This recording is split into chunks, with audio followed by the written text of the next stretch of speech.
Hi, I'm Dustin Weiniger. I thought I might do a little more shooting with the Hawken today. Dustin, we got a video request from a viewer. Well, what does the viewer want to see? He said he wants to see a comparison between the real black powder and this Alliant Black MZ. Okay, well, let's go shoot with the Alliant powder today and see how it compares to the real black powder. First, I would like to point out the difference in price between these two powders. I can usually get a pound of this real black powder for about $25. Well, to my great surprise, I picked up this pound of Alliant Black MZ for about $10. So that's huge if price is the big thing that helps you decide what powder to buy. Now let's look at the difference in their appearances. On the left is the black powder, and on the right is the Alliant Black MZ.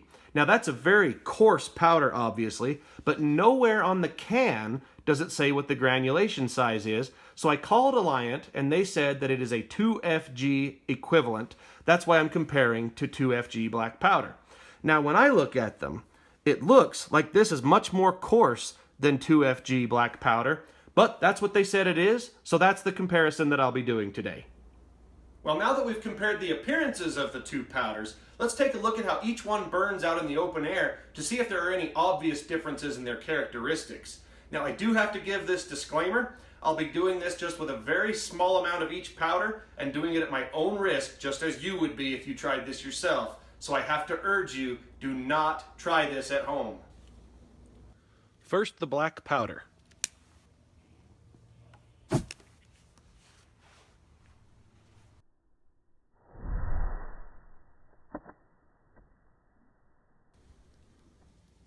And now the Alliant Black MZ.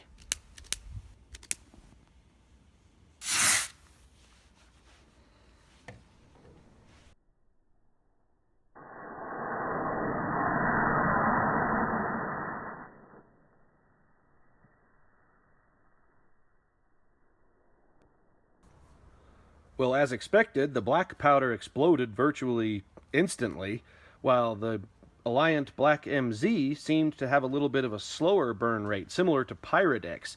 You can see they both left some fouling behind, and there's a little difference in the color of the fouling, so it will be interesting to see how they compare in cleaning later on. Well, now, why don't we talk about how to measure the powders for loading? Now, I've done a lot of research this week on Alliant Black MZ, and I found that measuring the powder can be a little confusing, because whether you go by volume or weight actually depends on what you're doing. Where with black powder, you can just always go by volume and be just fine. Same with the substitute Pyrodex. Well, on a rifle like this, you can just use volume. The exact example given to me over the phone by the Alliant company was that if I'm loading this 54 caliber Hawken with 90 grains of black powder, I can just use 90 grains of Alliant Black MZ, both by volume, 1-to-1 ratio.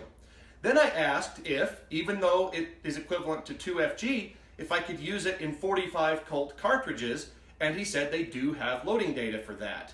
But they recommend loading those by weight, at a measurement of 26.5 grains. Now, I found a lot of conflicting information on forums this week from people who have used Alliant Black MZ. Some are sticking to that 26.5 by weight measurement. Others are using the 35 grains by volume, just like I use with black powder. So I'm actually going to try both today. We'll just stick with volume with the Hawken when we use the Alliant Black MZ, but I've loaded up 5 45 Colt cartridges at 26.5 grains by weight and 5 at 35 grains by volume. So we'll see how both of them do. First, let's watch some real black powder.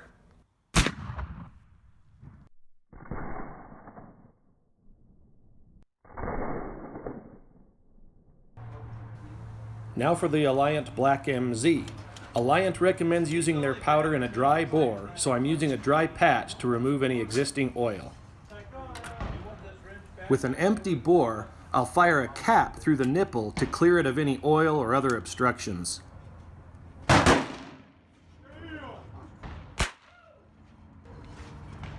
The powder charge I'm using is 90 grains of the Alliant Black MZ by volume. Alliant says lube is not necessary when using their powder, but they also say it won't hurt as long as you don't use enough to contaminate the powder. So I'll still load a ball with a lubricated patch. Make sure there's no airspace between the powder and the ball, And don't forget to remove the ramrod from the bore before you shoot. Now it's time to place my number 11 cap on the nipple, cock the hammer, set the hair trigger, and fire.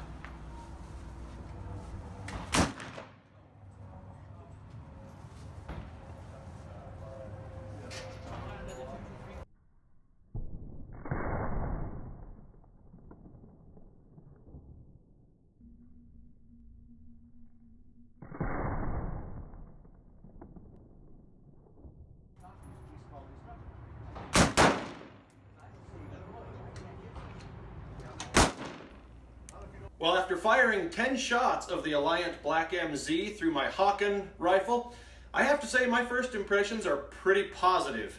Now, it shot about 8 inches low, but it was consistently 8 inches low, so I would say it is accurate. I just wasn't going to re-sight in my rifle for a new powder. Also, in all those 10 shots, I never ran a cleaning patch, dry or wet, between any of the shots, and they shot just fine. I did have a very slight hang fire on shot number 7, but after that I just blew another cap through the nipple to clear it, and then it worked fine after that. After 10 shots, I was convinced that this stuff burns pretty clean. Also, I was able to use my finger as a ball starter. I never had to use an actual ball starter, just pushed it into the bore with my finger and then used the ramrod. So again, very clean, very little fouling building up. Now let's see how it does in a 45 Colt revolver. These first 5 shots are loaded with 26.5 grains by weight.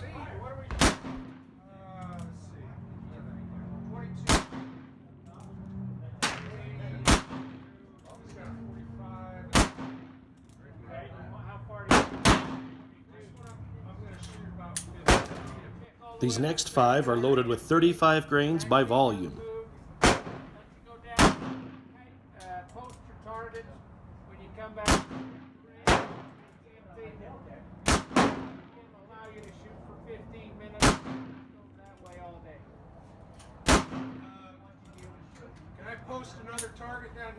Well, I have to say, those performed pretty well. Even the ones I loaded a little hot with 35 grains by volume shot just fine, and I didn't feel any more recoil than I do with regular black powder.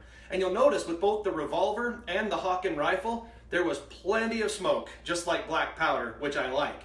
Now, the one negative thing I'll say about this Alliant black powder substitute is that the smoke stinks.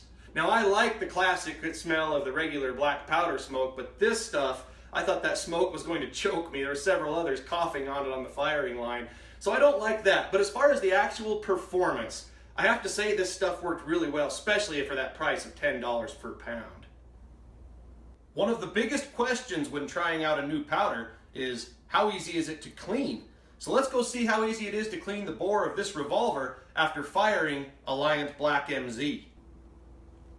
Just like I always do with black powder guns, I'll start by wetting the bore with a little bit of the moose milk solution. And again, that is ballistol and water mixed together. I'll take my .45 caliber cleaning brush and run that through the bore 25 times.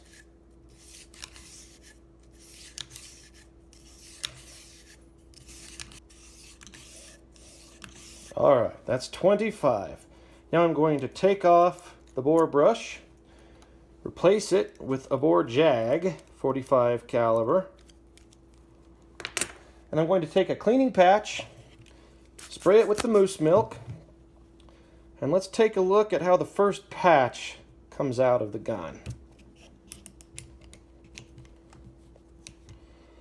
Well, it's pretty dirty, but I have to admit, it's not as dirty as black powder. If you look on the screen, you'll see a picture of what my patches usually look like after black powder. And this is dirty, but much cleaner than that. So I don't think it will be too difficult to get this clean. You just run another patch, dry this time. Yeah, already pretty clean. So I will say, as much as I am a traditionalist and love real black powder, if you're looking for a good substitute, I would say this stuff is one. I mean, that's just about a clean bore already.